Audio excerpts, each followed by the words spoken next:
అదేంటన్నా అలా చెప్తావు? దేవుడు వచ్చేమి మనకి చేతిలో డబ్బులు పెట్టి పోడుగా అన్నా, ఎవరు సాయం చేసినా మనుషుల నుండి సాయం అందాల్సిందేగా అని నువ్వు అనొచ్చు. నువ్వు దేవుని అడగక ముందు మనుషుని అడిగితే అది వేరు. దేవుని దగ్గర ఒకసారి రిపోర్ట్ పెట్టి మనవి చేసి ప్రార్థించిన తర్వాత ఏ మనుషునికి అడిగి నువ్వు పోవాల్సిన పని లేదు.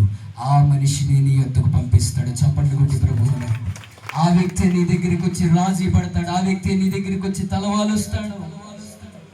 నా దేవుడు అలా చేయగలడు.